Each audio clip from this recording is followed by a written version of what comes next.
Shalom Bapak Ibu Saudara-saudari dalam Kristus. Kami rindu memperkenalkan sebuah inisiatif baru dari SDT Reform Indonesia, Coram Deo Worship Center and Studies. Pusat pendalaman dan pengembangan pelayanan ibadah Coram Deo adalah wujud pengabdian masyarakat salah satu Tridharma perguruan tinggi. Melalui pelayanan ini, kami rindu mengajak umat Nasrani menghayati bahwa penyembahan mencakup seluruh aspek hidup. Karena tidak ada yang tersembunyi dari hadirat Tuhan. Itulah Coram Deo, Before the Presence of God. Ada 3 pelayanan utama. Yang pertama, seminar Lokakarya Pieta. Tujuannya adalah untuk memperlengkapi komunitas Kristen mendalami esensi penyembahan. Kami percaya pendalaman ibadah adalah esensi transformasi gereja. Yang kedua, Worship 360. Pelayanan sosial media ini akan diarahkan untuk membagikan sumber-sumber pendalaman dan pengayaan ibadah Kristen. Ketiga, konsultasi pelayanan ibadah. Kami rindu membuka dialog, diskusi, konsultasi, dan pertukaran pikiran seputar pelayanan ibadah. Semoga melalui Coram Deo Worship Center and Studies, kita dapat memuliakan Tuhan Allah dan menikmati hadiratnya sampai kita berjumpa dengannya dalam kekekalan.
Halo, selamat malam semuanya. Kita berjumpa pada saat ini di dalam acara daripada Coram Deo Worship Center and Studies, di mana kita mengadakan Pieta online, di mana pendidikan, pengajaran tentang ibadah kita coba adakan khususnya di dalam konteks pandemik daripada COVID-19 ini, saudara-saudara. Nah, saat ini saya ingin memperkenalkan dan menyambut kita semuanya terlebih dahulu tentunya. Bersuka cita kalau Bapak Ibu, teman-teman, saudara sekalian bisa bergabung di dalam acara ini. Saya mengajak kita untuk melihat pembicara kita. Nah, sudah tampil. Jadi pembicara pertama kita adalah Pendeta Budi Antolim. Dan pembicara kedua kita adalah istri beliau, Ibu Lydia Sia.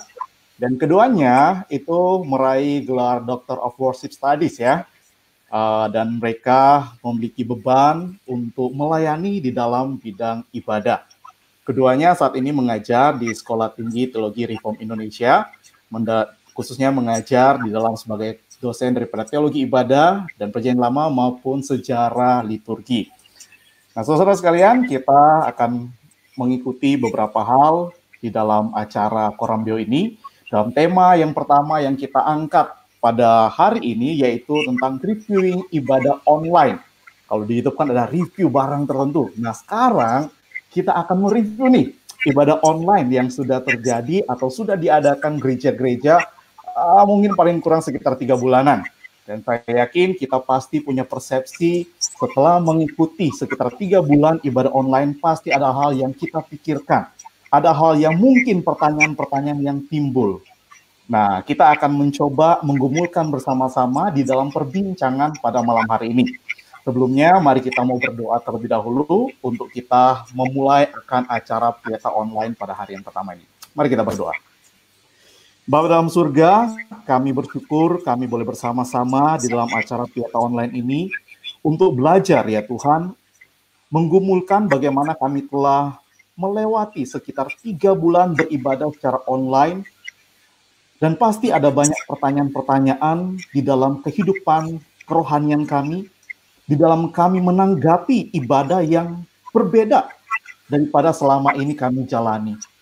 Tuhan tolong pada malam hari ini dan juga pada 2 minggu yang akan datang, kami ingin mengumpulkan bersama-sama dalam Pieta Online ini tentang bagaimana kami menjalani kehidupan beribadah di tengah-tengah kondisi pandemi COVID-19 ataupun ketika kami sudah masuki masa new normal ini.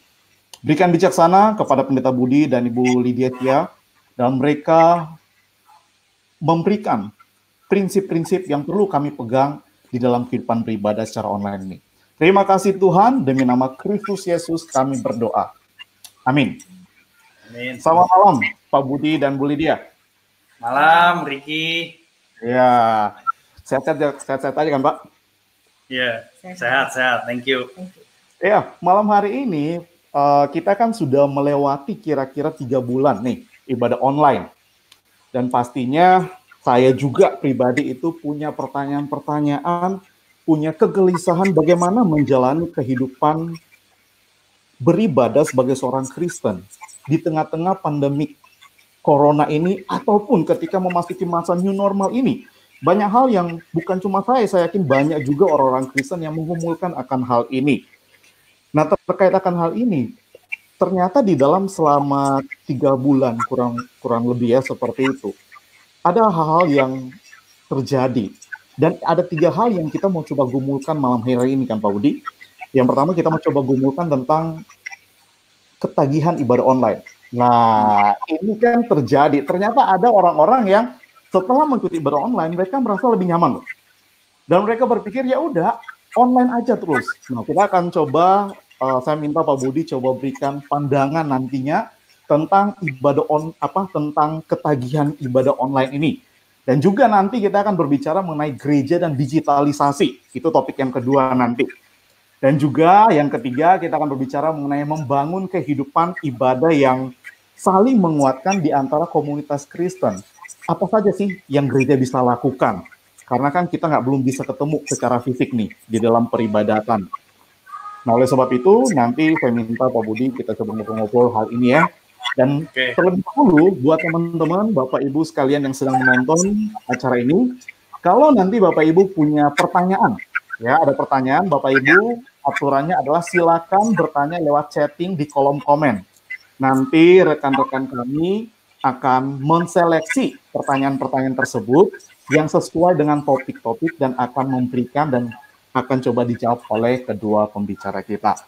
Oke, tanpa berpanjang waktu lagi, saya serahkan kepada Pak Budi dan Bu Lydia untuk berbicara mengenai bagaimana sih mengatasi ketagihan ibadah online. Silakan Pak. Ya, selamat malam Ricky, terima kasih sekali untuk kesempatannya. Nah, untuk topik yang pertama ini berkaitan mengenai gimana sih setelah kita kurang lebih 3 bulan ibadah online, lalu kalau ada jemaat yang tidak mau balik cara ibadah konvensional waktu gereja udah dibuka, jadi dalam tanda petik gitu ya, seolah-olah ada jemaat-jemaat tertentu yang ketagihan ibadah online karena lebih nyaman di rumah dan sebagainya. Nah, bagaimana ini kita bisa istilahnya tuh bisa menyikapinya ya? Bagaimana kita menghadapi orang-orang Kristen yang bergumul dengan dalam tanda petik ketagihan ibadah online ini? Nah, untuk perbincangan yang pertama ini saya pengen serahin dulu, biasa istri duluan yang ngomong. Ya, jadi biar Ibu Lydia yang sharing, nanti saya akan menambahkan. Ya, jadi saya persilakan Ibu Lydia. Baik Ricky dan semua peserta Pieta Online yang dikasih Tuhan Yesus, mengenai ketagihan ibadah online, mungkin kita perlu memikirkan terlebih dahulu apa sih yang menyebabkan jemaat itu bisa ketagihan ibadah online. Nah, malam ini kita dapat melihat paling tidak ada 2 alasan utama mengapa jemaat bisa ketagihan ibadah online ya. Ada 2 alasan utama. Yang pertama adalah kenyamanan. Ibadah online itu hemat, tidak perlu buang waktu, energi, uang untuk perjalanan bolak-balik, pulang pergi. Kemudian juga diberikan easy access ya. Tinggal pencet. Ibadah dapat dilakukan hanya dengan jari. Tidak perlu repot dandan, pilih busana, pilih sepatu, aksesoris, tidak perlu nyetir, ya gampang ya. Itu yang diberikan. Dan tidak hanya itu, ibadah online juga memberikan privacy. Tidak perlu ketemu sesama, tidak perlu basa-basi, tidak perlu jaim ya. Jadi ibadah online itu memang super nyaman, super convenient. Itu adalah alasan utama yang pertama. Yang kedua adalah ibadah online memberikan kepuasan. Artinya jemaat bisa memilih ibadah online sesuai keinginan. Dan kemudian jemaat juga punya kebebasan gonta-ganti pembicara. Kalau ibadah online kan offline biasanya kan kita nggak bisa pilih pembicara ya. Tapi kalau ibadah online kita bisa pilih, setiap minggu bisa ganti pembicara. Dan juga ditambah dengan wide access, ya bisa explore ibadah gereja lain. Kalau dulu bertahun-tahun cuma tahu satu macam ibadah, sekarang jemaat dihadapkan dengan bursa ibadah, bisa tahu bermacam-macam model ibadah. Jadi easy access, wide access adalah keuntungan-keuntungan yang mudah membuat siapapun ketagihan, saudara sekalian. Jangankan anak muda, orang tua pun ketagihan. Zaman sekarang yang ketagihan acara online belum tentu anak muda saja. Ya, jadi gadgets mudah sekali sudah menjadi benda favorit segala umur. Para onliners yang dikasih Tuhan Yesus, yang perlu kita waspadai adalah easy access dan wide access ini dapat menjadi private and exclusive. Ini menjadi ironi. Misalnya, waktu makan keluarga, duduknya sih hadap-hadapan.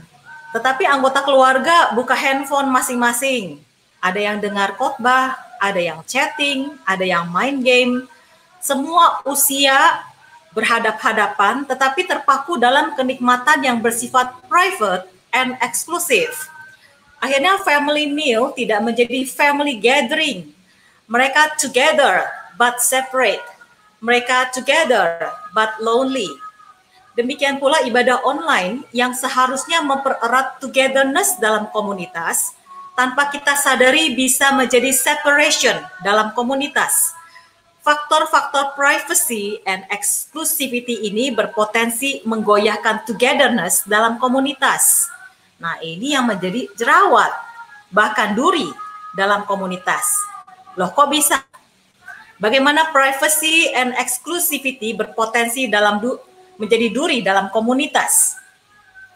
Yang pertama adalah karena privacy berpotensi menjadi self-dependent, yaitu kebergantungan pada diri sendiri di mana seseorang tidak lagi membutuhkan sesamanya. Para onliners sekalian, self-dependent tidak sama dengan independent. Independent berarti mempertanggungjawabkan hidup pribadi dan tetap membutuhkan sesama untuk menjadi pribadi yang utuh, manusia yang bersosial. Sebaliknya self-dependent tidak membutuhkan sesamanya. Ilustrasinya adalah seperti para singles yang tidak mau menikah. Jangan tersinggung ya. Tidak mau bukan tidak bisa. Ya, banyak singles yang tidak mau menikah dengan alasan menikah itu repot dan cari masalah. Udah nyaman hidup sendiri dan seterusnya.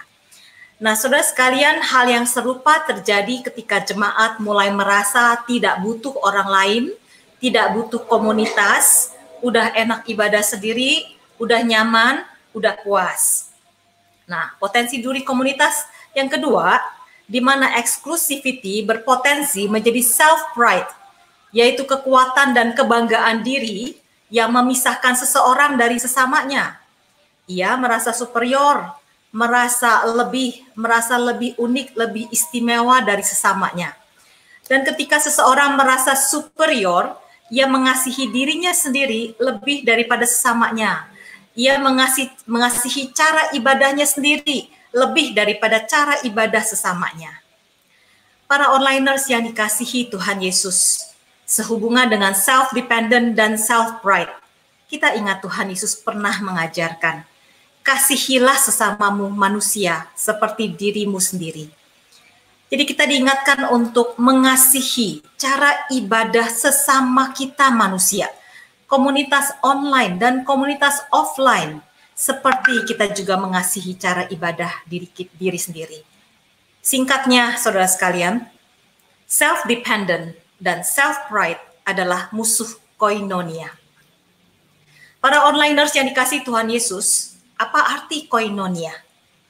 Koinonia berasal dari bahasa Yunani yang muncul kira-kira 19 kali di Perjanjian Baru. Dalam Alkitab bahasa Inggris seringkali diterjemahkan menjadi communion, fellowship, sharing, participation. Dan di dalam Alkitab Indonesia diterjemahkan menjadi bersatu, persekutuan seorang dengan yang lain, membagi segala sesuatu dengan yang lain, turut mengambil bagian, bekerja bersama-sama atau partnership, dan contohnya dapat kita lihat di kisah 2 dan 4, di mana komunitas gereja mula-mula itu berkoinonia. Bagaimana mereka berkoinonia? Mereka sehati, sejiwa, bertekun dalam pengajaran Rasul, dalam persekutuan, selalu berkumpul untuk memecahkan roti, berdoa sambil memuji Allah, dan mereka saling berbagi dan saling memenuhi keperluan satu sama lain. Nah, para onliners, sebagai highlights, malam ini kita akan melihat bahasa koinonia dan karakter koinonia. Bahasa koinonia ditandai dengan kata jamak.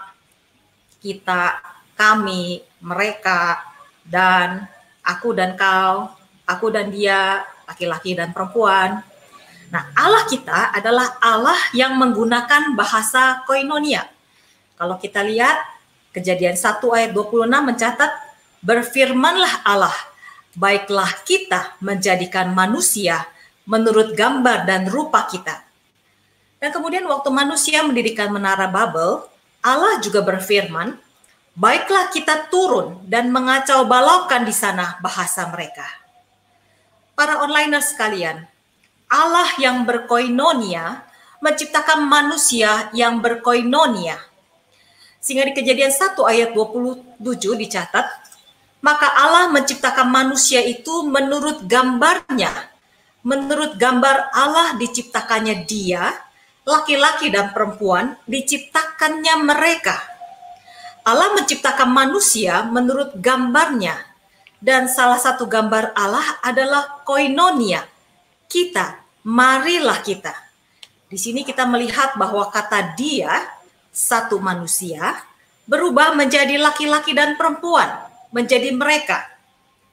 Dilanjutkan di Kejadian 1 ayat 28, Allah memberkati mereka, lalu Allah berfirman kepada mereka, beranak cuculah dan bertambah banyak, penuhilah bumi dan taklukkanlah itu, berkuasalah atas ikan-ikan dan burung-burung dan segala binatang. Kata mereka menjadi anak cucu dan tambah banyak. Kita lihat di sini bahwa koinonia berkaitan erat dengan kuasa penciptaan dan kuasa menaklukkan bumi. Jadi, para Pieta Onliners dalam konteks sehari-hari, kalau suami istri menggunakan bahasa kita, maka mereka memiliki kuasa mengatur anak-anak, kuasa mengatur rumah tangga. Tetapi kalau bahasanya non-jamak, kalau bahasanya tunggal, terserah lu, gua mau begini, papa bilang boleh, mama bilang gak boleh, maka anak bisa bingung. Nah, ini adalah bahasa koinonia. Selanjutnya, karakter koinonia adalah saling. Allah Tritunggal adalah 3 pribadi yang saling mengasihi, saling melayani, dan saling memuliakan. Allah Bapa memuliakan anaknya dengan memperkenalkannya sebagai anakku yang kukasihi, kepadanya lah aku berkenan. Allah Anak memuliakan Allah Bapa dengan memperkenalkannya sebagai Bapa yang bertahta di sorga, juga Bapa yang kudus, Bapa yang adil, Bapa yang memberi pemberian yang baik. Dan Allah Anak memuliakan Allah Roh dengan memperkenalkannya sebagai Roh Kudus, penghibur, dan Roh kebenaran. Kesalingan Bapa, Anak, Roh juga nyata dalam saling bekerja sama, saling berpartisipasi, dan saling bergembira. Contohnya Yesus bergembira dalam Roh Kudus dan berkata, aku mengucap syukur kepadamu ya Bapa. Yesus juga berkata, Bapamu yang di sorga, ia akan memberikan Roh Kudus kepada mereka yang meminta kepadanya. Yesus juga berkata, penyembah-penyembah benar akan menyembah Bapa dalam roh dan kebenaran. Kita tahu bahwa Roh Kudus adalah roh kebenaran, dan Yesus sendiri adalah jalan dan kebenaran dan hidup. Pieta Onliners yang dikasihi Tuhan Yesus, setiap kita orang percaya, kita dilahirbarukan untuk berkoinonia. Koinonia kita orang percaya adalah cermin kemuliaan Allah Tritunggal yang berkoinonia. Kita dibaptis dalam koinonia Bapa dan Anak dan Roh Kudus. Kita menerima penyertaan kasih karunia Tuhan Yesus Kristus dan kasih Allah dan persekutuan Roh Kudus. Kita menyembah Allah Bapa melalui dan di dalam Allah Anak oleh Roh Allah yang diam di dalam diri kita. Dan komunitas orang percaya tidak terbatas pada gedung gereja atau komunitas gereja lokal. Sesuai dengan pengakuan iman rasuli, komunitas orang percaya adalah gereja yang kudus dan am, persekutuan orang kudus. Dan gereja yang am ini meliputi segala suku, ras, bahasa, bangsa, dan melampaui batasan waktu dan tempat. Singkatnya, kita semua, para Pieta Onliners, kita semua orang percaya tidak dilahirbarukan untuk hidup sendiri. Setiap kita orang percaya, begitu dilahirbarukan, secara otomatis masuk dalam komunitas orang percaya, secara lokal maupun secara am. Ujung-ujungnya, Pieta Onliners yang dikasihi Tuhan Yesus, koinonia adalah destinasi kekal umat Allah. Umat Allah yang am akan mencapai penggenapannya, yaitu berkoinonia dengan Allah Tritunggal. Seperti dicatat di dalam Wahyu 21 ayat 3. Kemah Allah ada di tengah-tengah manusia, dan ia akan diam bersama-sama dengan mereka. Mereka akan menjadi umatnya, dan ia akan menjadi Allah mereka. Jadi Ricky dan para Pieta Onliners yang dikasihi Tuhan Yesus, bagaimana mengatasi ketagihan ibadah online? Jangan jadikan ibadah online sebagai destinasi hidupmu, tetapi jadikan koinonia sebagai destinasi hidupmu. Gunakan mindset kami, kita, saya dan dia. Waktu bangun pagi, tidak hanya kita berdoa mohon berkat buat diri sendiri, tetapi gunakan kata kami yang ada di rumah. Berkati kami, ampuni kami, berikan roti buat kami, berikan firman buat kami, tolong kami, dan sebagainya. Gunakan mindset saling dalam segala aktivitasmu. Jangan memikirkan saya mau begini, terserah dia, terserah kamu, dan sebagainya. Tetapi bagaimana kita selalu menggunakan kata saling. Kalau kamu mau makan apa, saya ikut. Nanti gak habis, mari kita habiskan bersama. Saling, gitu ya. Dan secara praktisnya nanti kita akan lihat bagaimana membangun sense of community di akhir daripada webinar ini. Saya serahkan kepada Ricky. Oke, terima kasih Bu Lydia. Ini kalau orang bilang tuh ini isi ya. Kita dapat isi pada malam hari ini, daging yang makan. Jadi dalam catatan saya melihat betapa Bu Lydia menekankan tentang koinonia yang justru merupakan musuh daripada self-dependency dan self-pride ya. Karena justru yang harus ditekankan dalam gereja, harus diperhatikan kita sebagai orang beriman dalam beribadah, justru itu karakter daripada koinonia yaitu jamak dan saling. Artinya saling bergantung ya Bu, satu dengan yang lain maksudnya ya. Ya, ya. Berarti ketika saling bergantung ini satu dengan yang lain, berarti seharusnya ketika kita mulai atau teman-teman yang mulai berpikir soal, aduh, udah ibadah tuh online aja lah, nggak usah lagi ibadah offline, lebih enak ibadah online. Nah, karena tadi kan banyak mendatangkan kenyamanan dan lain sebagainya. Dan atau mungkin mereka berpikir seperti ini, Bu. Oh, kan yang penting itu Tuhan lihat hati. Kita beribadah dimanapun, it's okay lah, ya kan? Dan bukankah kita itu menjadi satu komunitas umat Tuhan yang tidak memandang tempat? Jadi sudahlah, lebih baik online. Nah, kira-kira kalau begitu bagaimana, Bu? Ya, saya pikir tadi seperti yang saya bagikan, kasihilah sesamamu manusia ya. Jadi kalau kita ingin ibadah sendirian dan kita tidak merindukan sama kita manusia, ya hatinya ada yang salah sih, Ricky. Mengasihi Tuhan, dikatakan hukum yang sama dengan itu adalah mengasihi sesamamu manusia seperti diri sendiri. Jadi 3 bagian antara Tuhan, diri sendiri, dan sama manusia tidak pernah terlepas sebenarnya. Ya, jadi hatinya itu sendiri perlu dibetulin kayaknya. Berarti justru ketika orang mengatakan seperti itu, yang penting soal hati, sebenarnya dia sedang merusak koinonia itu, Bu ya? Iya. Karena tidak ada hati yang lengkap tanpa koinonia dengan Allah Tritunggal, tanpa koinonia dengan sesama kita. Oke, Pak Budi, mungkin ada tambahan, Pak? Wah, thank you so much, Ricky.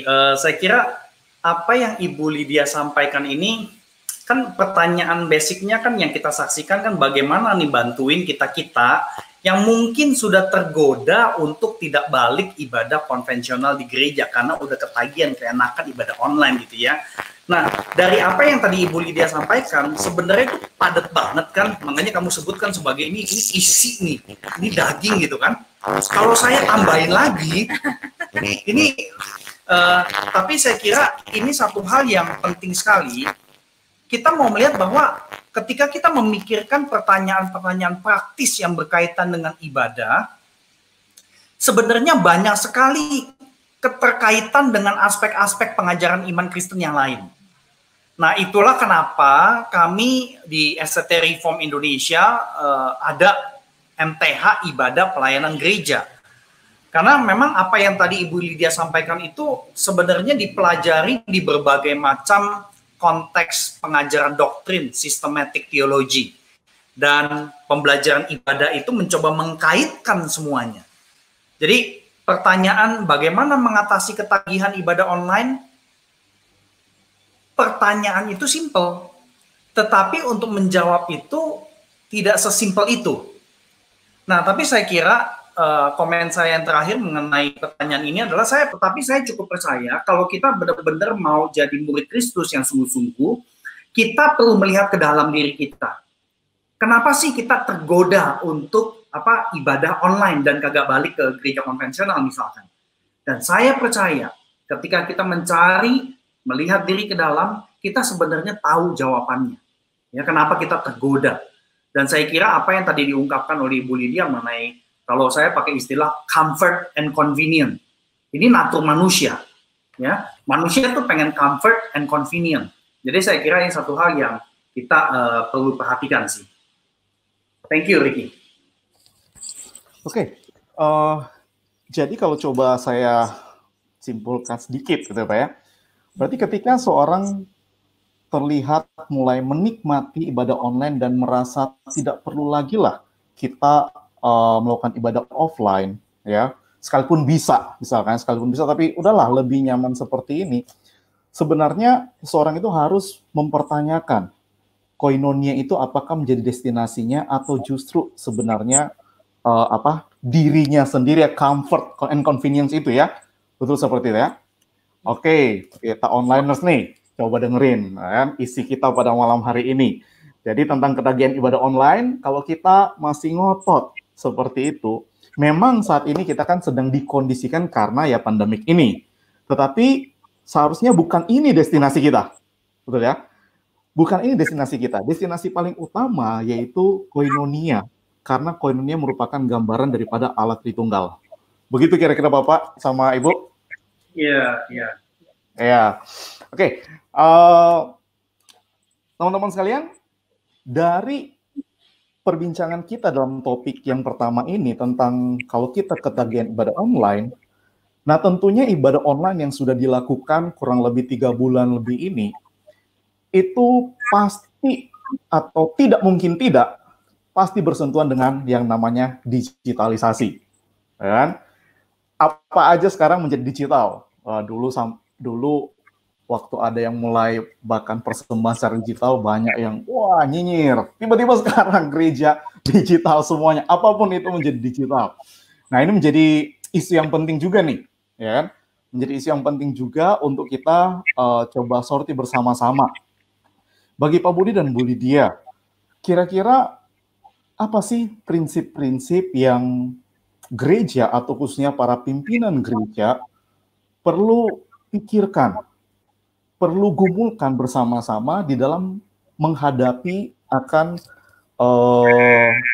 gelombang digitalisasi ini yang tak terhindarkan lagi. Kita pasti akan hidup atau sedang menghidupi dunia digital ini. Kira-kira ada prinsip-prinsip yang bisa dibagikan nggak? Silakan Pak Budi sama Ibu. Yang mengenai digitalisasi ini topik yang memberikan tantangan tersendiri buat kita ya. Tadi kita udah mencoba untuk merenungkan, mencoba untuk menerima, dan saya percaya butuh dicerna juga sih mengenai apa yang tadi Ibu Lydia sampaikan, koinonia dan kaitannya dengan jati diri Allah kita, Allah Tritunggal ya. Nah, begitu kita bicara digitalisasi, nah ini apa yang saya sharingin ini bisa jadi kedengarannya ada sesuatu yang kayaknya tuh minor gitu ya, nggak langsung bisa plak gitu loh ya. Tapi saya kira ini satu hal yang penting sekali, karena mengenai digitalisasi betul sekali kita nggak bisa hindari.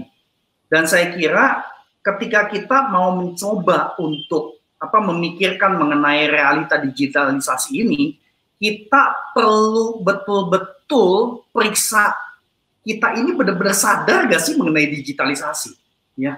Karena ini satu hal, mayoritas kita mungkin bisa mengatakan bahwa ini digitalisasi, tetapi begitu sampai kepada realita gereja sekarang harus virtual, kita kebingungan cari kayak semacam petunjuk, panduan, pegangan dan sebagainya. Kita udah dengar di dalam salah satu webinar, saya yakin Pak Riki juga sempat ikutan. Ada satu pendeta Yakub Trihandoko, ya, beliau sempat mengatakan berdasarkan apa yang beliau amati di berbagai gereja, sebenarnya banyak gereja tidak siap menghadapi digitalisasi dan virtualisme.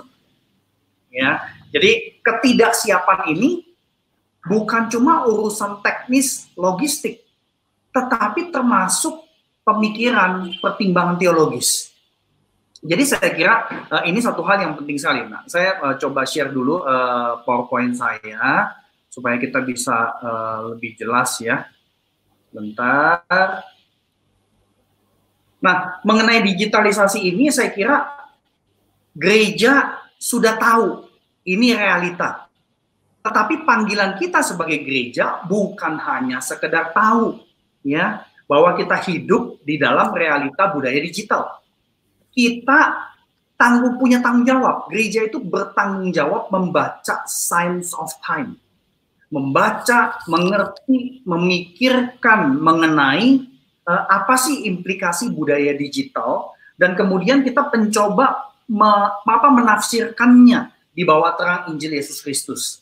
Nah, slide yang saya munculkan ini sebenarnya merupakan salah satu kutipan dari dokumen gereja Roma Katolik, bahwa gereja itu perlu bertanggung jawab dan membaca sign of time dan menafsirnya di bawah terang Injil. Dan saya kira udah jelas sekali ya, sign of time di sini adalah teknologi dan media digital. Kehidupan kita bukan cuma diselimutin sama media digital, tetapi juga dibentuk sama digitalisasi tadi.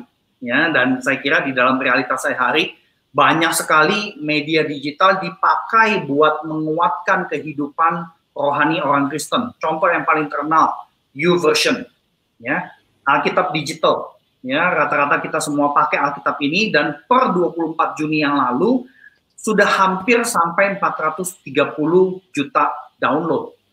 Nah, aplikasi digital seperti ini juga punya feature yang memungkinkan pengguna untuk saling interaksi, ya, untuk bisa add friends, untuk bisa baca Alkitab bersama-sama sebagai satu komunitas digital.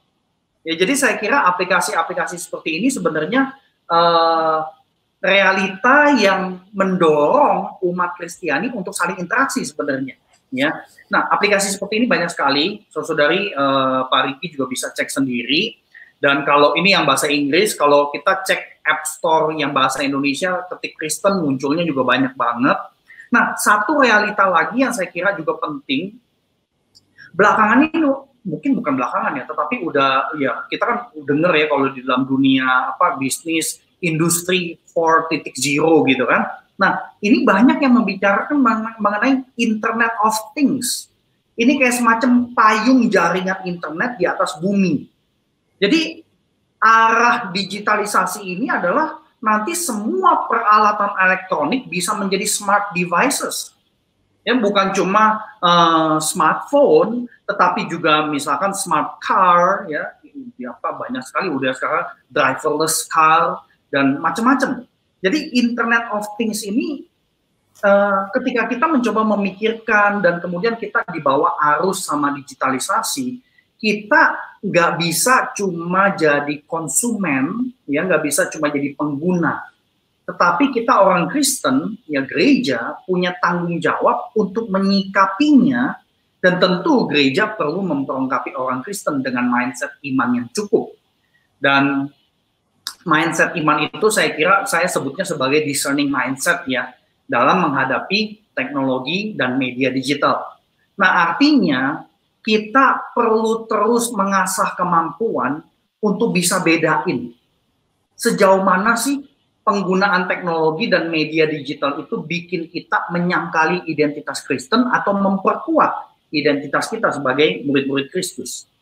Dan saya kira kita sangat perlu pertolongan Roh Kudus. Ya, jadi pengajaran-pengajaran mengenai bagaimana Roh Kudus bekerja terhadap spiritualitas kita itu sangat penting sekali.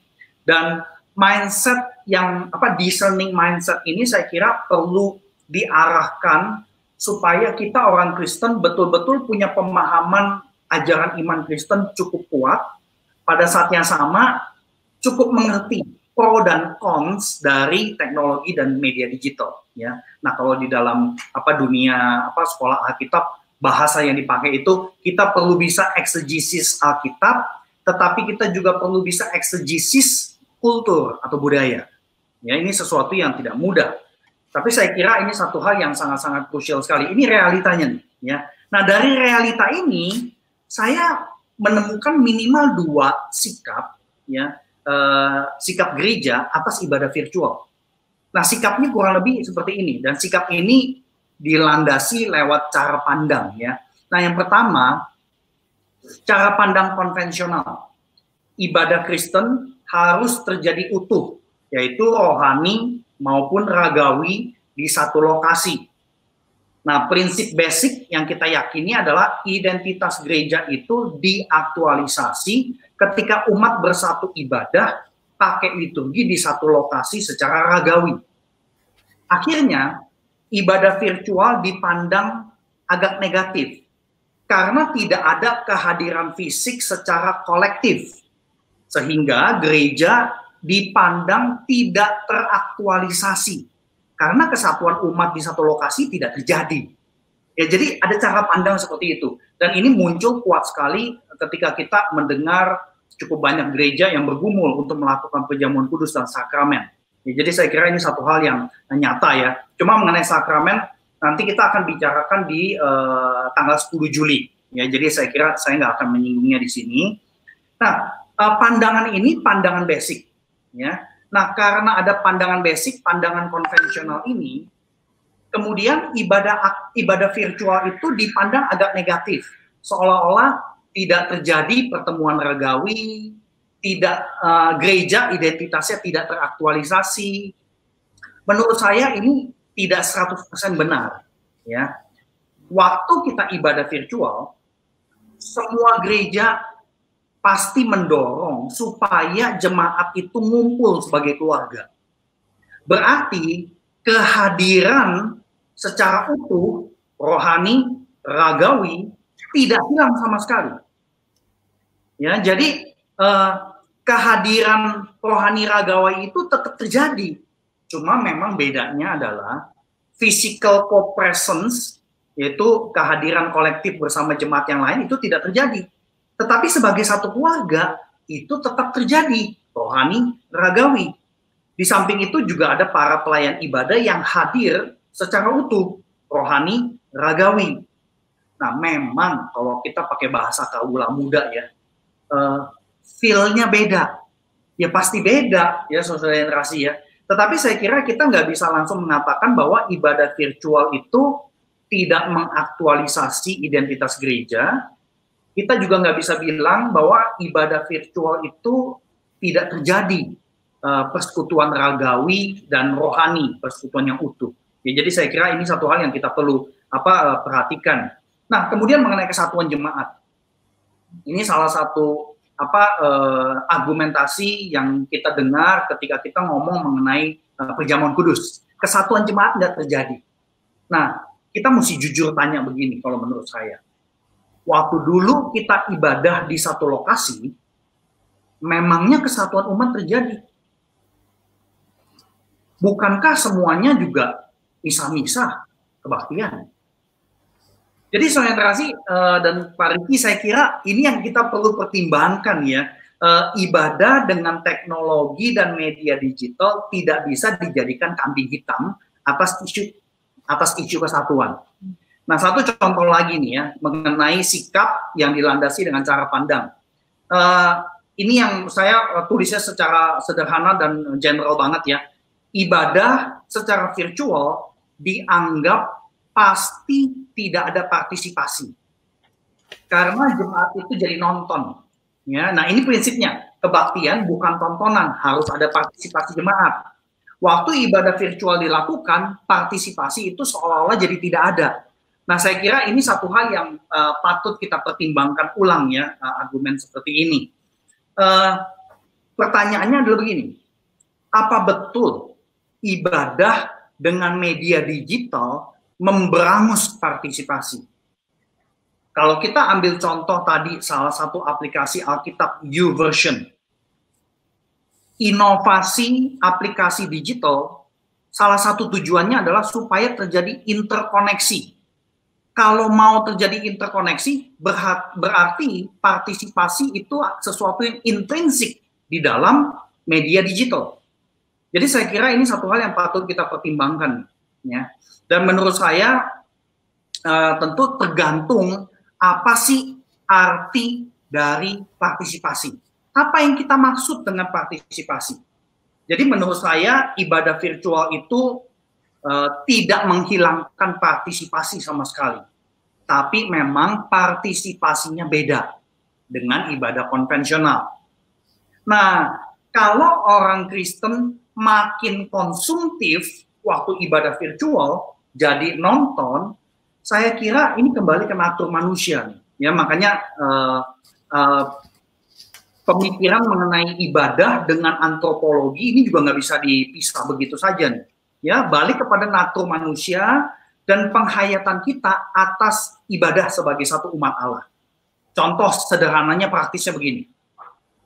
Waktu pelayan ibadah ngajak kita berdiri, kita lagi ibadah di rumah, kemudian diajak mari kita berdiri, tapi kagak ada yang mau berdiri. Karena enakan duduk, nonton para pelayan ibadah yang lagi main musik, lagi nyanyi, lagi ngajak kita untuk ibadah dan sebagainya.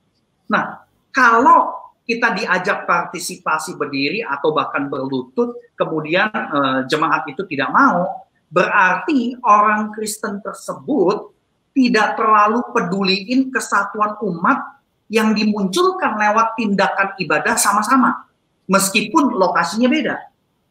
Ya, nah tentu bisa juga ada alasan lain lah ya. Misalkan saya pikir orang yang diajak berdiri, ya lagi ibadah virtual, diajak berdiri, atau katakan gini loh, nanti kan ibadah sebagian di gereja udah bisa jalan, ya, tetapi nggak semua jemaat bisa masuk kan.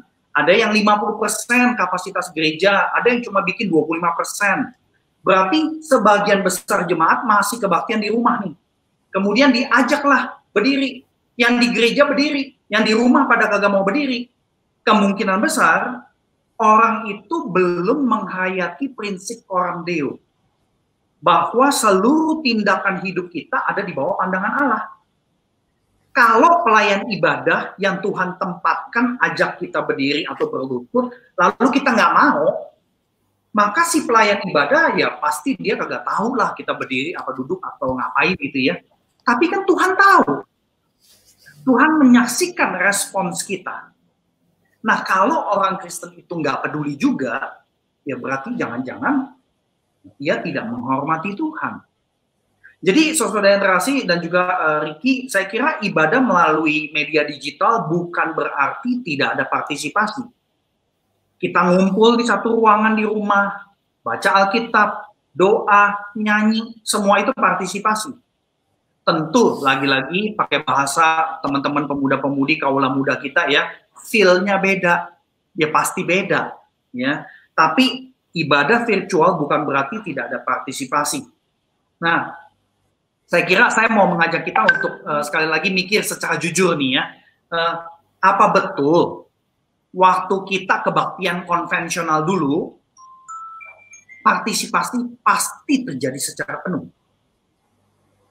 Ini patut kita tanyakan.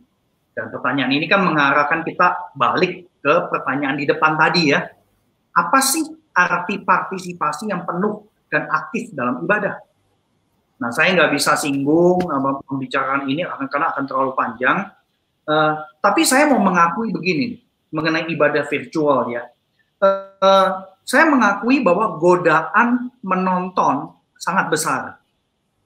Kita nggak bisa menyalahkan media digital. Yang perlu kita lakukan adalah kita waspada, ya, ekstra waspada. Media informasi dan komunikasi digital yang kita gunakan akan perlahan-lahan membentuk perilaku kita. Ini yang kita harus waspadai. Contoh yang paling sederhana. Kita baca berita selalu lewat handphone. Ya, tulisannya kecil, jadi kita bacanya vertikal dan baca mungkin headline doang dengan cepat. Nah, hal ini perlahan-lahan pasti membentuk perilaku kita. Kita jadi nggak bisa melakukan pemikiran yang cukup mendalam. Deeper inquiry itu agak susah karena media sudah membentuk perilaku kita.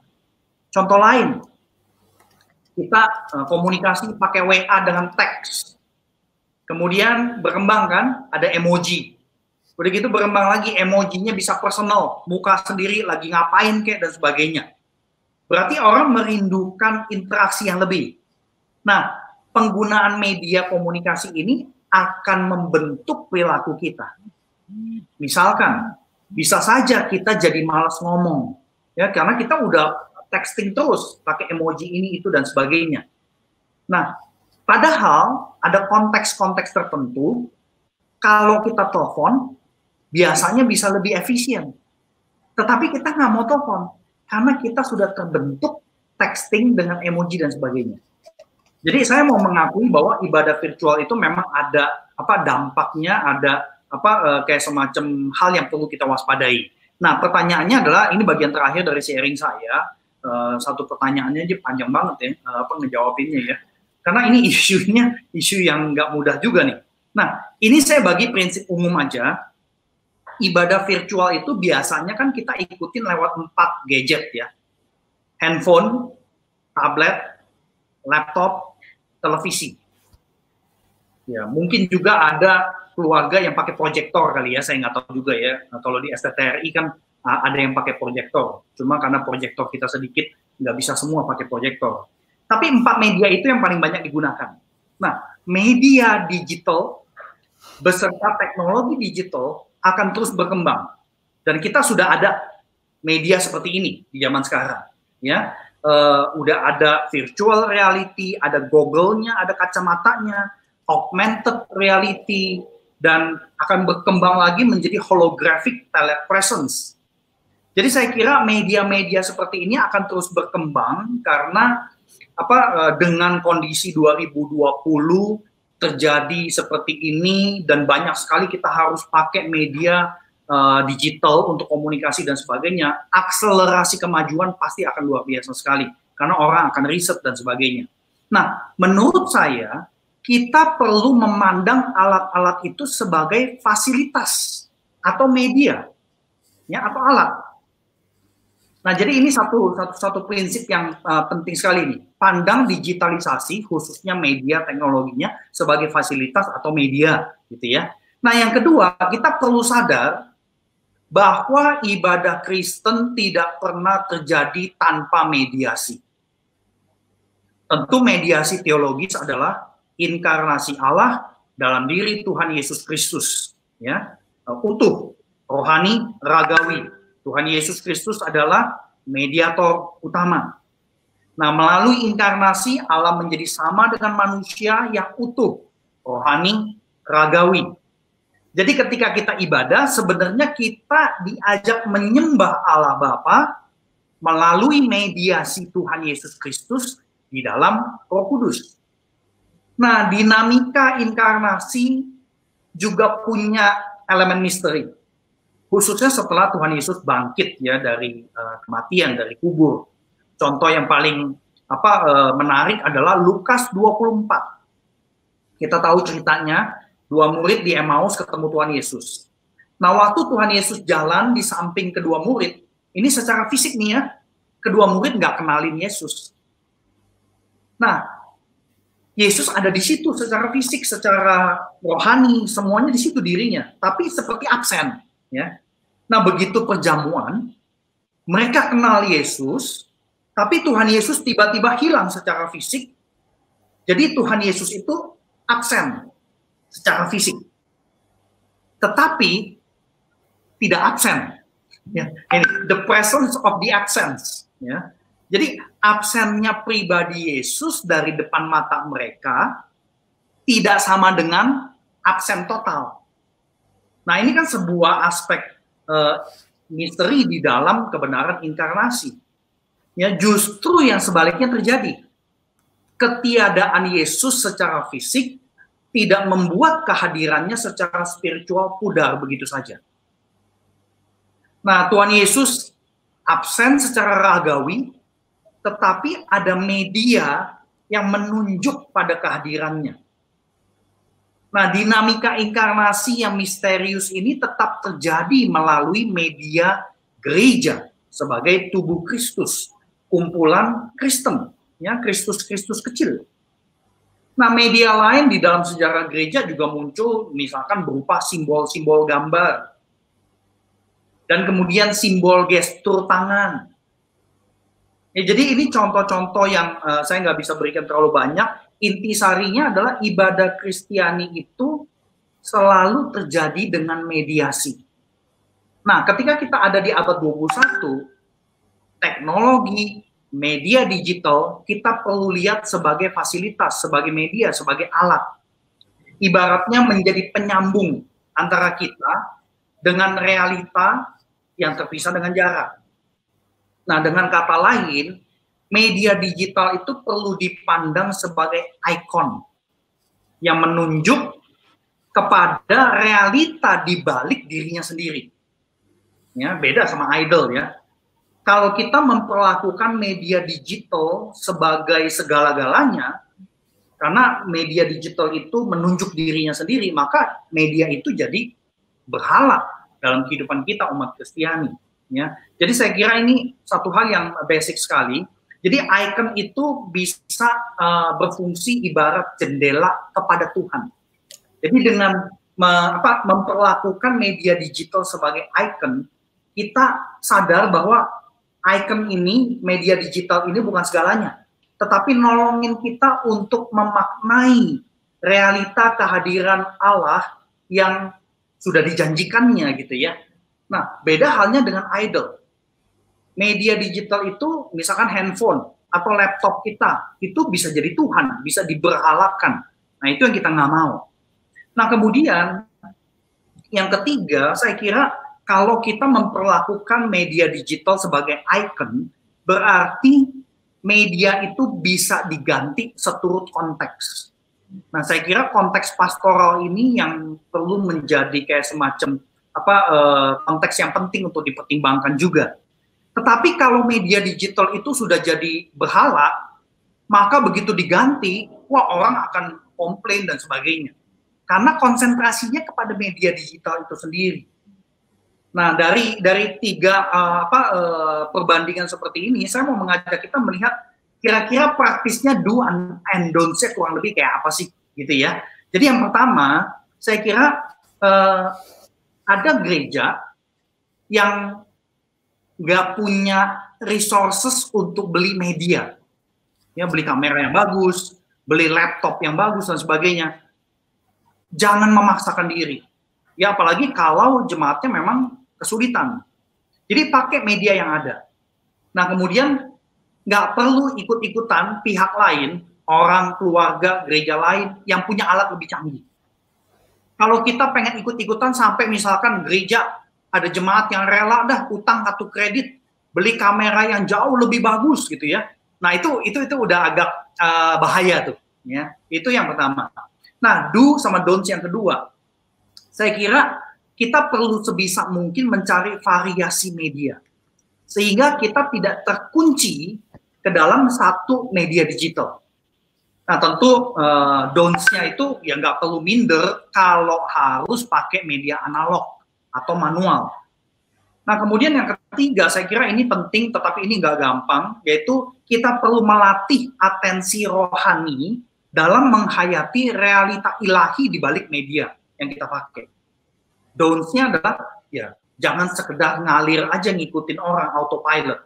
Ya, jadi saya kira ini satu hal yang penting sekali untuk kita perhatikan dan perlu dicatat, icon itu bisa perlahan-lahan bergeser menjadi idol. Makanya perlu banget atensi rohani dan juga waspada secara rohani. Ya, tetapi ini realita yang kita hadapi, yang kita nggak bisa lawan, kita nggak bisa bendung. Nah, media digital yang digunakan untuk ibadah, saya kira sudah memaksa kita buat merenungkan lebih dalam apa sih arti kehadiran ilahi.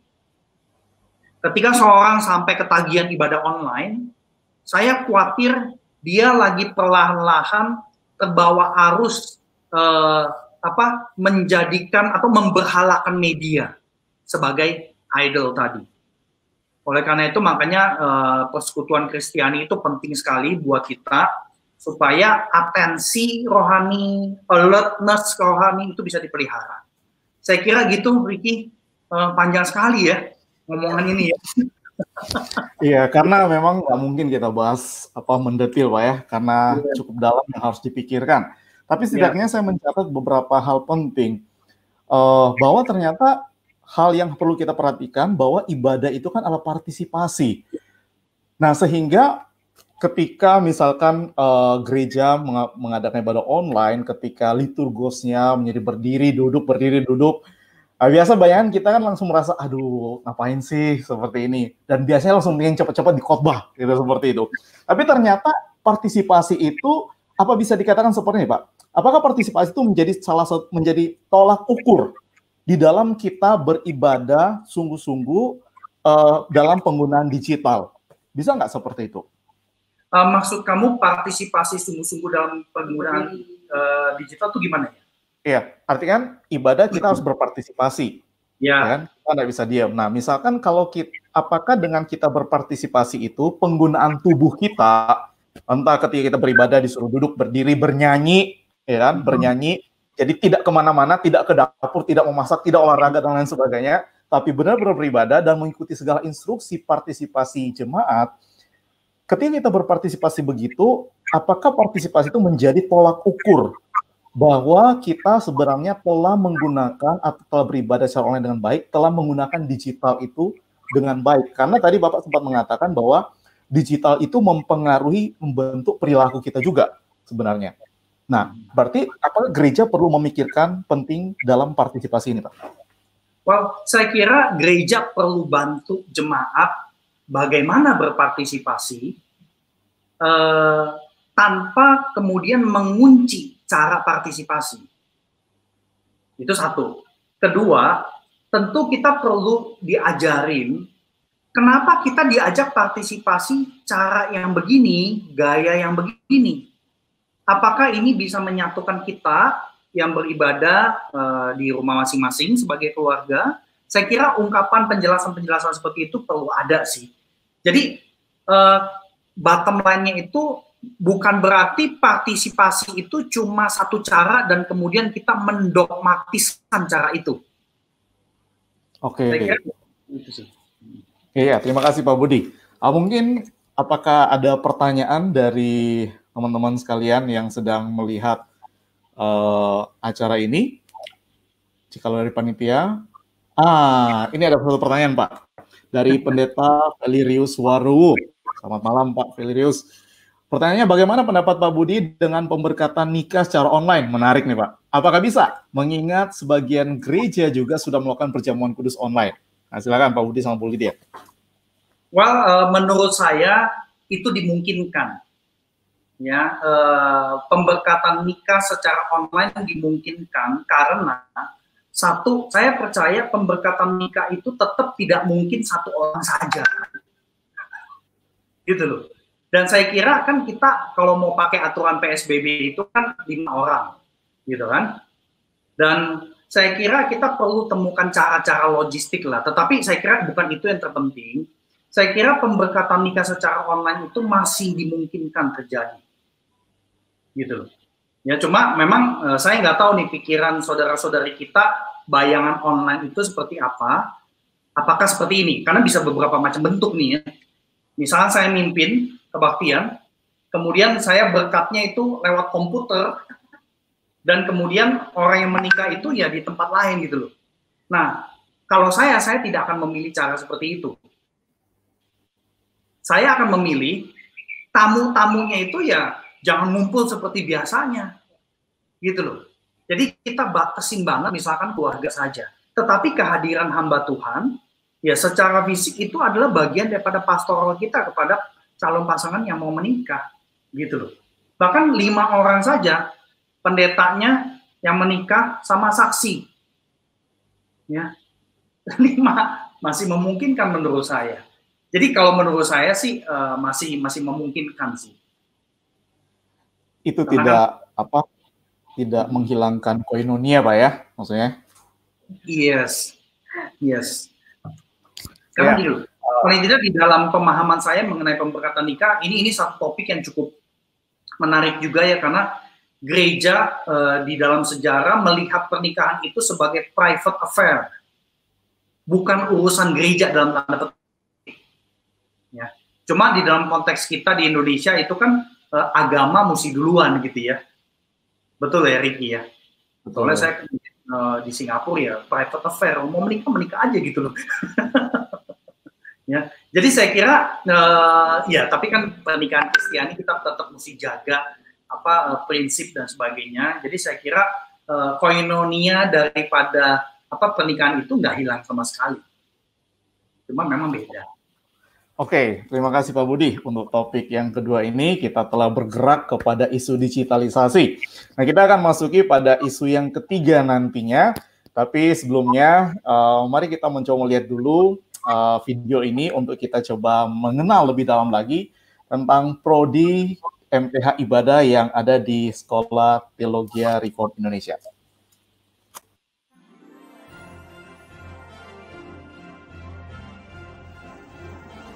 Saudara-saudari, banyak gereja bertanya, mengapa gereja kami tidak bertumbuh? Mengapa anak muda pindah ke gereja lain?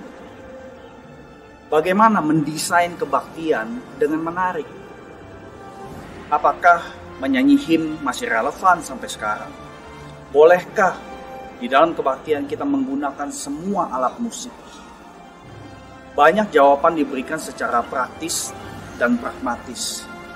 Mengutip ayat, mengambil sepenggal contoh di dalam sejarah gereja. Dan kemudian gereja mengubah fenomena luar kebaktian. Lagunya berubah, sound system berubah, alat musik berubah, cara menyambut jemaat juga berubah, bahkan cara berpakaian dirubah. Melalui MTH ibadah, kami rindu jawaban tidak hanya berputar pada fenomena eksternal saja.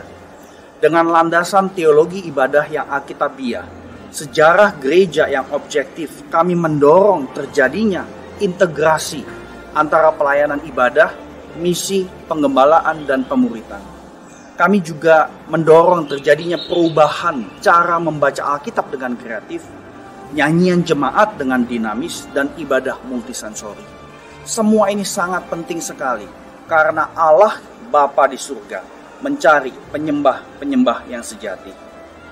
Mari berespons pada panggilan Tuhan dan belajar bersama SDT Reform Indonesia.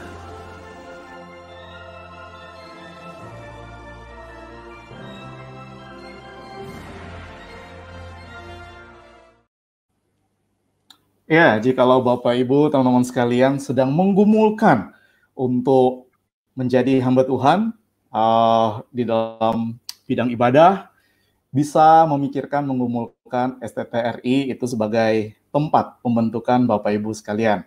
Jadi ingat, responi panggilan Tuhan. Kalau Tuhan sudah memanggil, pikirkan baik-baik dan gumulkan baik-baik.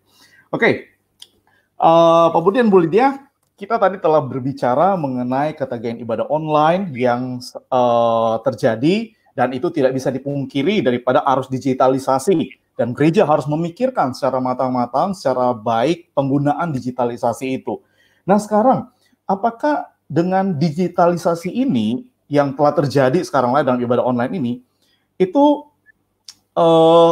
banyak orang mulai mengatakan, aduh ini kok terasa terpisah dengan umat yang lain ya, secara fisik, terasa terpisah dengan orang lain secara fisik. Lalu rasanya, nah mungkin tadi Pak Budi sempat singgung feel-nya gitu ya, feel-nya itu kok nggak ada fellowship ya, nggak ada fellowship. Nah sekarang apalagi kita masuk masa new normal ini, artinya bisa jadi nih ya kan, atau misalkan saja ini memakan waktu yang sangat panjang, kita akan seperti ini terus, dan bisa jadi begini terus sampai mati mungkin. Nah kira-kira kalau ini terjadi terus, bagaimana kita menjalani atau gereja memikirkan mengadakan hal-hal apa yang bisa membentuk fellowship itu supaya kita tuh bisa tetap kuat satu sama lain dan tetap bertumbuh di dalam situasi kondisi penggunaan digitalisasi ini. Saya ingin men-sharingkan ya, ada silakan, Bu. Ya, ada 4 hal yang bisa kita karyakan untuk membangun sense of fellowship itu ya dalam konteks di digital community ya. Yang pertama adalah pelayanan pastoral, 2 pembinaan integratif, 3 ibadah atau elemen liturgi yang melibatkan partisipasi semua jemaat sebagai komunitas, dan yang keempat adalah proyek komunitas. Kita akan lihat bersama ya secara cepat. Yang pertama, pelayanan pastoral mencakup percakapan pastoral. Gembala tentunya dapat membuka sapaan gembala online 1 hari dalam seminggu ya, setiap minggu ada waktu 1 hari untuk jemaat dapat bercakap-cakap, bertanya jawab, dan saling mengupdate kehidupan mereka. Percakapan pastoral juga dapat dilakukan oleh hamba Tuhan atau pembina bagi jemaat melalui telepon ataupun WhatsApp. Kemudian pelayanan counseling bagi jemaat yang membutuhkan percakapan khusus, gereja dapat menyediakan counseling online oleh hamba Tuhan, pembina, atau tim counselors, tergantung ketersediaan yang ada ya. Dan kemudian penyediaan sembako atau dana diakonia bagi jemaat yang dirumahkan, mengalami krisis ekonomi, atau terkena sakit penyakit. Selanjutnya untuk pembinaan integratif, itu meliputi pembinaan biblika, teologi, dan praktek hidup keluarga. Adalah sangat menolong jikalau setiap pembinaan itu, setiap webinar itu tidak hanya berhenti pada delivery knowledge, tetapi ada tips new normal yang bisa langsung dipraktekkan jemaat. Misalnya di dalam pembinaan BBK itu bisa membahas satu kitab atau beberapa perikop yang secara khusus memberikan bekal atau stamina rohani pada masa COVID. Misalnya dari kitab Mazmur, Ayub, Daniel, kitab 1 Korintus membahas kehidupan jemaat, atau kitab 2 Korintus membahas pergumulan pelayanan. Dan pembinaan itu dapat dikonklusi dengan tips new normal, misalnya cara menghafal ayat yang menjadi highlights dalam pembinaan. Pembinaan teologi membahas teologi seputar pergumulan, bagaimana pergumulan menjadi opportunity untuk mengalami kemenangan, bagaimana mengupgrade iman melalui pergumulan. Jadi jemaat mendapatkan pendampingan teologi di dalam masa pandemi seperti ini. Lalu kemudian dapat dikonklusikan dengan tips membangun new habits. Misalnya mengatasi stres dengan bersihin dapur, dengan cuci mobil, atau menanam bunga, gitu ya. Dan kemudian pembinaan keluarga dapat membahas seni komunikasi yang membangun dan membagikan tips housemaking, bagaimana melibatkan anggota keluarga mengerjakan pekerjaan rumah tangga bersama-sama, ya. Mama senang, semua senang. Atau tips homeschooling. Pieta onliners yang dikasih Tuhan Yesus, semua tips new normal ini dapat melibatkan semua jemaat, ya, jadi nggak harus dibawakan oleh hamba Tuhan atau narasumber. Bisa mengajak anak-anak menjadi contoh menghafal ayat, mungkin para ayah jemaat dapat membagikan cara memotivasi anak dalam belajar, lalu para ibu membagikan cara melibatkan anak dalam pekerjaan rumah tangga. Jadi pembinaan integratif itu bisa menjadi kesempatan pembinaan dari jemaat ke jemaat. Nah, itu adalah pembinaan integratif. Selanjutnya kita melihat ibadah komunitas. Ibadah komunitas adalah ibadah yang mengkreatifkan elemen-elemen dalam liturgi untuk melibatkan partisipasi komunitas. Durasi ibadah online harus tetap dijaga sekitar 1 jam, ya, maksimum 1 jam 15 menit. Dan tentunya di dalam ibadah komunitas, para pemimpin, hamba Tuhan, majelis, pengurus harus menjadi model yang menginspirasi pelaksanaan ibadah komunitas. Kita tidak membahas urutan liturgi malam ini, tetapi kita akan fokus beberapa elemen liturgi yang dapat dikreasikan sebagai partisipasi jemaat. Yang pertama adalah sambutan komunitas atau greetings. Ini biasanya di dalam konteks format lama, ya, old normal, itu banyak gereja melakukan praibadah. Tetapi kita bisa menggunakan praibadah mungkin 15 menit sebelum ibadah mulai, atau kalau gereja ingin mengadakannya pas sudah mulai 5 menit, ya, sebagai greetings, itu bisa dilakukan. Kalau pakai Zoom, maka bisa mengundang semua peserta ibadah online untuk menyampaikan greetings kepada sama peserta ibadah online. Ya, shalom, selamat hari Minggu, selamat senang berjumpa lagi dalam ibadah online, dan sebagainya. Lalu kemudian kalau sistemnya adalah recording, bisa rekam video atau tampilkan slides berisi 5-10 kalimat greetings, ya, dari hamba Tuhan, ya, masing-masing orang hanya 1-2 kalimat dari hamba Tuhan dan keluarga, majelis dan keluarga, atau keluarga jemaat, ya, bisa menyertakan foto keluarga. Jadi kita ingin selalu menjaga sense of community, ya, jangan cuma satu hamba Tuhan atau gembala, nggak ada hubungan sama keluarga, ya, dan sebagainya. Jadi penampilan-penampilan visual yang memang sifatnya community making, ya. Elemen yang selanjutnya adalah pujian, ya. Kalau biasanya kita hanya pujian itu berisi nyanyi doang, ya. Dapat kita bisa mengundang jemaat untuk memberikan kesaksian mingguan, ya. Setiap minggu 1 kesaksian saja. Kalau memang pendek bisa jadi 2 kesaksian, ya. Ini merupakan elemen pujian, ya. Dan hamba Tuhan atau pembina dapat approach secara pribadi jemaat-jemaat yang terus mengalami kemenangan pada masa-masa seperti ini, boleh diundang untuk bersaksi. Ini menjadi kesaksian dalam komunitas. Elemen yang selanjutnya adalah salam damai, ya. Kalau biasanya salam damai itu jemaat diajak untuk memberi salam, maka dalam ibadah online salam damai dapat dikreatifkan dengan membagikan perkataan yang membangun. Jadi ketika salam damai, jemaat diundang untuk memakai handphonenya, memakai WhatsApp, ya, untuk menyampaikan perkataan membangun lewat WhatsApp pribadi atau WhatsApp grup, ya. Jemaat dapat diajak untuk mengingat 1 atau 2 nama dan memberikan kalimat-kalimat yang menyemangati orang-orang ini. Elemen yang lain adalah persembahan. Biasanya persembahan hanya berisi data bank account gereja untuk transfer. Nah, saudara sekalian, sebenarnya elemen persembahan dapat melatih jemaat untuk hidup mengucap syukur setiap hari. Ini justru saatnya, saudara sekalian, ya. Jadi selama 1 minggu jemaat diajak untuk menyampaikan 1 atau 2 kalimat syukur ke WhatsApp group atau kepada pembina, ya. Pemimpin grup kemudian bisa menyampaikan highlights kepada gembala. Dan gembala dapat merangkum kalimat-kalimat syukur menjadi ucapan syukur komunal dalam ibadah minggu. Jadi ketika persembahan itu disampaikan oleh gembala ucapan syukur komunal. Ya, jadi jemaat merasa terlibat ya di dalam semua ibadah yang sedang berlangsung. Dan tentunya kalimat-kalimat syukur secara lengkap itu dapat di-list, dapat didaftarkan dan ditampilkan dalam slide setelah ibadah yang berfungsi sebagai host ibadah, memberikan kemuliaan kepada Allah. Nah, itu adalah elemen persembahan. Selanjutnya doa syafaat harus menjadi syafaat komunitas. Syafaat komunitas itu meliputi kebutuhan komunitas, ya, jemaat yang sakit, bergumul, kehilangan pekerjaan, termasuk rencana follow up, apa yang akan dikerjakan gereja supaya jemaat bersama-sama mendoakannya. Dan tentunya harus ada kesempatan buat jemaat untuk berdoa, untuk pergumulan keluarga pribadi, sanak saudara, atau teman dekat, dan sebagainya. Dan kemudian dapat ditutup dengan doa Bapa kami. Nah, hal terakhir yang dapat kita karyakan untuk membangun sense of fellowship itu, ya, adalah proyek komunitas. Contohnya adalah doa berantai.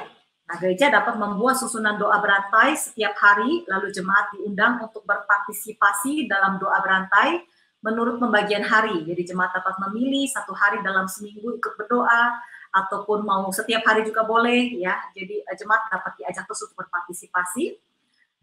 Yang kedua adalah Taurat kehidupan. Jemaat dapat membagikan ayat-ayat yang secara khusus memberkati mereka pada masa COVID ini. Mereka dapat men-sharingkan ayat tersebut kepada hamba Tuhan atau pembina ibadah, dan bergantung pada isinya, pembina ibadah dapat mencantumkan ayat-ayat yang menjadi berkat ini di dalam liturgi.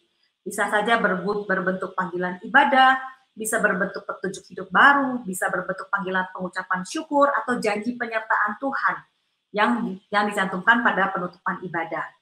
Jadi berkat-berkat itu sendiri menjadi satu berkat untuk komunitas, tidak hanya untuk satu pribadi jemaat tersebut. Proyek yang lain adalah sembako komunitas. Gereja dapat menjadi pusat take and give sembako. Jemaat yang memiliki sembako ekstra dapat menyerahkan ke gereja. Dan jemaat yang membutuhkan sembako dapat mengambil sesuai dengan keperluan, ya, take and give.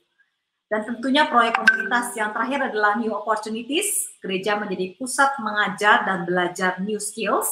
Jadi jemaat yang memiliki skill tertentu daripada dipakai hanya untuk diri sendiri, sekarang saatnya untuk membagikan skills tersebut kepada jemaat. Dan bagi jemaat lain dapat merupakan kesempatan untuk belajar new skills. Misalnya skills komunikasi, skills masak, musik, gambar, video production, dan sebagainya. Dan semua ide ini dapat diadaptasikan sesuai konteks gereja saudara masing-masing. Yang paling penting adalah motivasinya untuk membangun sense of fellowship, ya, sense of community itu di dalam komunitas. Seperti itu, Ricky. Iya, menarik sekali ya.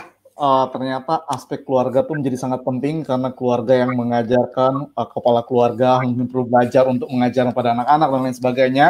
Juga aspek liturgi yang mungkin banyak orang pikir liturgi ya sudah urutan-urutan dalam ibadah. Tapi ternyata ada pastoralnya juga, ya, ada pastoralnya di dalam liturgi yang ada. Nah itu perlu dipikirkan tuh, bagi para perancang-perancang ibadah perlu memikirkan secara serius bagaimana liturgi itu sebagai aspek penggembalaan. Dan juga tadi ada proyek-proyek komunitas. Menarik sekali Bu Lydia. Dan mungkin kita mau melihat apakah ada pertanyaan dari peserta Pieta Online. Ya, saya bacakan ya. Ini dari Randy Kasira. Bagaimana agar kita bisa merancang ibadah yang tidak jatuh ke ekstrim ketagihan ibadah online tapi tidak juga kembali ke ibadah konvensional karena ketagihan juga. Nah, itu gimana nih? Kalau Randy Kasira yang tanya, nanti aja di kelas aja jawabnya. Saya kira ini pertanyaan bagus sekali, ya. Nggak mudah untuk menjawabnya, ya. Bagaimana kita bisa merancang ibadah yang tidak jatuh ke ekstrim ketagihan ibadah online? Saya kira kita perlu pikirkan rancangan liturgi di mana orang-orang itu bisa diajak partisipasi lebih banyak gitu loh. Ya. Nah, tetapi pada saat yang sama ada elemen-elemen di mana kita diajak, misalkan ini yang simpel yang saya kepikir ya, mendoakan teman gereja yang ada di komplek rumah kita. Ya.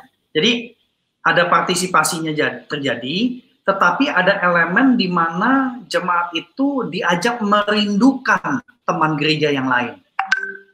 Dan saya kira ini satu hal yang perlu dicari sih, karena di dalam setiap konteks jemaat kan bisa beda-beda, perlu cari ide dan perlu didiskusikan dan sebagainya gitu. Tapi saya setuju sekali dengan pertanyaan ini bahwa ada orang-orang Kristen tertentu yang mungkin saja sudah ketagihan ibadah konvensional. Ya. Karena pada saat ibadah konvensional yang dulu, itu kan semuanya, apa ya istilahnya, full gitu loh. Semuanya bisa terjadi dengan maksimal. Bisa tim musiknya full, kemudian lagu itu kita bisa nyanyikan bisa 25 menit full semuanya. Sehingga orang merasa, wah dia disentuh sama Tuhan dan sebagainya. Sehingga dia menginginkan itu gitu loh. Nah, kalau sampai ketagihan ibadah konvensional cara yang dulu, saya kira ya perlu dipertimbangkan ulang. Apakah cara yang dulu memang betul-betul membuat kita tuh, in tune dengan Tuhan, atau jangan-jangan itu hanya sekedar sebuah, katarsis emosi gitu loh. Ya. Karena kan pada saat sekarang misalkan kita ibadah di rumah susah sekali untuk bisa punya persiapan yang lebih full mengenai puji-pujian gitu kan. Jadi ini satu aspek yang saya kira pertanyaan yang bagus tetapi nggak mudah, tapi saya kira bukannya impossible ya untuk mencari balance sehingga tidak jatuh ke dalam dua ekstrim gitu loh. Oke, terima kasih. Juga. Ya, jadi kiranya bisa menjawab. Dan apakah ada pertanyaan lain dari peserta? Ya, dari Ibu Christina Ike. Bila setelah normal nanti timbul usul atau tren dari jemaat untuk gereja juga mengadakan live streaming, khawatirnya jemaat malah lebih memilih ibadah virtual di rumah daripada repot-repot ke gereja. Bagaimana menanggapi ini? Jadi saya pikir selama di dalam ibadah online itu dapat selalu menyertakan jemaat, seperti tadi saya sudah berikan contoh-contohnya, selama sense of community itu dijaga, saya yakin kok gitu loh bahwa jemaat juga akan merindukan untuk ketemu langsung ya. Jadi kita dapat ilustrasikan kalau itu memang teman yang kita kenal ya, akrab, kita dijauhkan karena distance ya, karena luar negeri dan sebagainya, ataupun keluarga gitu ya, sekalipun kita jauh, tetapi pasti karena kita masih menjaga percakapan, menjaga komunikasi kita lewat WhatsApp dan sebagainya, kok kita pasti merindukan juga sih untuk tetap satu hari bisa kembali lagi untuk bisa bertemu muka dengan muka, begitu ya. Jadi yang paling penting adalah seberapa jauh kita selama masa-masa ini benar-benar menjaga sense of community itu ya. Iya, jadi itu hal yang sangat penting ya, bagaimana menjaga self of community atau koinonia, Bu ya. Ya, apakah ada pertanyaan lain? Ya, silakan, Mbak. Iya, pertanyaan tadi itu menarik karena saya menduga, tentu saya juga khawatir, ibadah secara virtual ini nggak bisa ditiadakan dalam setengah tahun ke depan.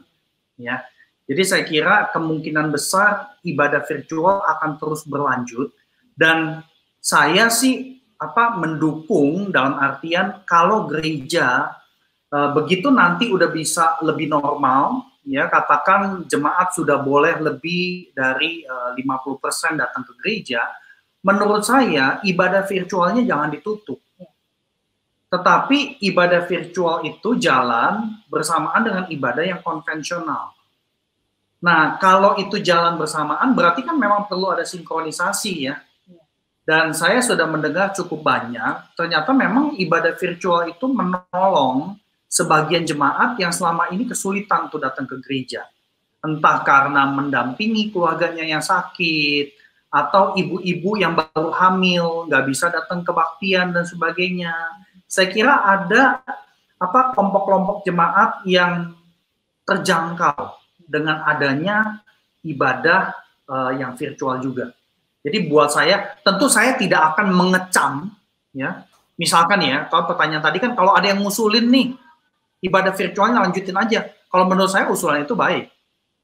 Nah, kalau kemudian sampai, ya balik lagi pertanyaan di depan ya, kalau sampai yang ibadah virtual akhirnya ketagihan gitu kan, ya kita pikirin ide, ya misalkan contoh-contoh tertentu di dalam ibadah, ya ibadah yang terjadi itu, supaya mereka tuh merindukan untuk bisa bersekutu gitu loh. Dan saya kira aspek-aspek, misalkan pertemuan kita seperti ini online gitu ya, percakapan online seperti ini bisa dilanjutkan. Ini aspek digitalisasi yang saya kira bisa dilanjutkan dan ya apalagi kita di Jakarta ya, mau ketemu pemuritan, susahnya minta ampun karena macet, gitu kan? Nah menurut saya kelompok kecil dengan cara media digitalisasi seperti ini, menurut saya nggak ada masalah. Oke, ya. Terima kasih Bu Dia dan Pak Budi untuk isi-isi daging-daging yang diberikan pada kita malam hari ini. Jadi kalau melihat waktu, saya perlu menyimpulkan nih semuanya. Beberapa hal yang saya soroti pada malam hari ini yang sangat penting. Ternyata ketika menghadapi soal ketagihan ibadah online, kita perlu memikirkan paradigma koinonia sebagai tujuan. Itu menjadi hal yang penting ya, karena mungkin kita selalu melupakan akan hal itu. Dan gereja juga perlu memikirkan baik-baik media digital itu sebagai ikon, bukan jadikan idol. Nah, itu menjadi hal penting juga untuk dipikirkan oleh gereja-gereja, sehingga penggunaan media sosial, media digital dan lain sebagainya itu bisa membuat kita bertumbuh. Dan ada banyak hal pastoral, tips-tips yang sudah diberikan oleh Bu Lydia tadi ya, baik dalam keluarga yang perlu dilakukan, baik di dalam liturgi ibadah ketika hari Minggu perlu dipikirkan, dan bahkan juga dalam proyek-proyek komunitas yang ada. Nah, itu menjadi hal yang sangat baik sekali. Dan buat informasi bagi Bapak Ibu, saudara-saudara sekalian, teman-teman sekalian, minggu depan ya, Jumat depan kita akan bicara mengenai generasi alfa. Nah, ini nih salah satu hal yang perlu kita pikirkan, bagaimana nih anak-anak ini dengan ibadah online. Nah, karena ada suatu perbedaan generasi dan tentunya tidak hanya menyentuh tentang generasi anak-anak ini, tetapi bagaimana ibadah intergenerasi yang perlu ada di dalam masa-masa kita melaksanakan ibadah online ini. Jadi, Bapak Ibu harap masukkan dalam agenda dan jangan lupa subscribe dulu channel ini dan tekan notifikasi sehingga itu nanti akan diberitahukan kepada Bapak Ibu tentang acara nanti, bahkan juga upload daripada Koram Deo Worship Center and Studies ini. Bapak Ibu bisa juga mengikuti atau memfollow akun Instagram kami di dalam Koram Deo WCS itu di Instagram. Dan juga kalau Bapak Ibu ingin mendapatkan informasi tentang pendaftaran atau tentang Sekolah Tinggi Teologi Reform Indonesia, itu bisa melihat di deskripsi yang ada di channel YouTube ini. Sehingga Bapak Ibu bisa mengklik dan bisa mendapatkan informasi yang lebih banyak lagi. Dan Sekolah Tinggi Teologi Reform Indonesia sedang membuka ujian saringan masuk. Jadi bagi Bapak Ibu, teman-teman sekalian yang sedang bergumul secara serius, coba doakan. Ya, coba doakan dan coba didatengin dulu, dilihat-lihat dulu ya website daripada STTRI. Siapa tahu memang ini menjadi tempat yang Bapak Ibu akan dibentuk oleh Tuhan. Oke, Bapak Ibu saudara sekalian, kita tidak terasa sudah 1,5 jam kita melakukan obrolan ini, karena pasti banyak hal yang bisa kita gali, masih banyak daging yang bisa kita dapatkan, tapi waktu yang harus memisahkan. Oleh sebab itu, jangan lupa minggu depan ya, minggu depan kita akan bertemu lagi dalam Pieta Online di seri yang kedua tentang generasi alfa dan ibadah online. Mari kita mau menutup untuk ibadah Pieta Online ini. Saya minta Pak Budi boleh menutup dalam doa. Mari kita berdoa. Terpujilah Engkau ya Allah Bapa, karena Engkaulah Allah yang terus memelihara segala kehidupan manusia, termasuk umat-Mu yang bergumul di dalam aspek peribadahan minggu maupun peribadahan hari lepas hari. Tuhan, kami berdoa melalui segala macam pertanyaan yang muncul di dalam seluruh pergumulan kami ini, mampukan kami untuk lebih tajam, memiliki atensi rohani, dan mengarahkan hati pikiran kami kepadamu, sehingga pikiran-pikiran yang dari atas itulah yang boleh menaungi kami, khususnya para pelayan-pelayanmu, para pemimpin gereja, sehingga ketika mencoba untuk mengadakan, merancang peribadahan, kami boleh betul-betul peka atas apa yang kau inginkan, sekaligus peka atas segala kebutuhan dan pergumulan jemaatmu. Tuhan, kami mohon belas kasihan-Mu, supaya apa yang kami perbincangkan ini butuh waktu untuk dicerna, butuh waktu untuk disesuaikan dengan segala macam konteks yang berbeda-beda. Kiranya Engkau yang memampukan kami.